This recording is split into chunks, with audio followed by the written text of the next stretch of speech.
Ľudia často podceňujú suplementy. Poďme sa pozrieť na to, čo by si odporúčala brať pri behu. Áno, máš pravdu, ľudia suplementy podceňujú, ale samozrejme treba upriamiť pozornosť na pestrú, vyváženú, plnohodnotnú stravu vhodnú pre športovca. A samozrejme ja by som suplementovala, nakoľko človek je vystavený fyzickému aj psychickému stresu, športuje, takže treba doplňať tieto suplementy na optimalizáciu športového, teda tréningového výkonu, na prevenciu voči zraneniu, regenerácii, čiže určite suplementovať. Čo sa týka tých suplementov pre vytrvalostný beh, tak zvolila by som izotonický nápoj alebo jontový nápoj, magnézium, minerálne látky ako železo, vitamín D3, klbovú výživu, kreatín a samozrejme každý športovec by mal mať vo svojej kuchyni aj nejaký proteínový prášok. Čo by si odporúčila teda pred behom, po behu, počas behu? Ak viem, že ma čaká dlhý tréning, dlhý beh, tak samozrejme sa plnohodnotne najem 2-3 hodinky. Pred tréningom už si dám iba nejakú pretréningovku alebo nejaký športový gel a potom samozrejme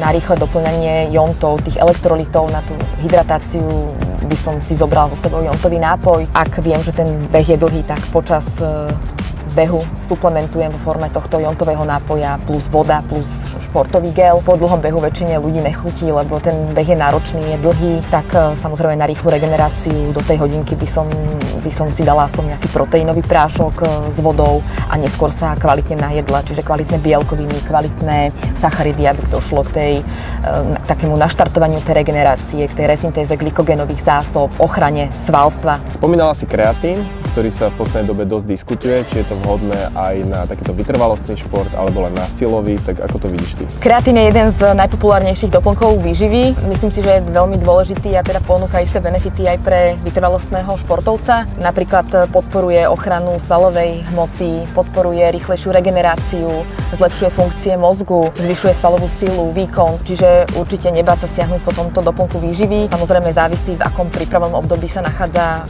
bežec a na základe toho potom volí aj dávkovanie. Čo pre tréningovka? Keď som vyflusnutý a čakám aj tak tréning, odporúčal by si tieto doplnky? Ak potrebuješ nakopnúť, naštartovať sa na tréning, tak určite siahni po doplnkoch, ktoré obsahujú rôzne látky, ktoré vlastne bojujú proti tej únave, či už obsahujú ženšen, kurkumu, aj na takú vitalitu. Obsahujú látky, ktoré zvyšujú vytrvalosť, znižujú únavu, napríklad L-arginín, beta-alanín a rôzne látky, ktoré ťa tak povzbudia a dokážu udržať konstantný výkon. Vieš podať aj taký intenzívny výkon, takže ak niekto to cíti, potrebuje, tak rozhodne môže siahnuť po pretréningovke.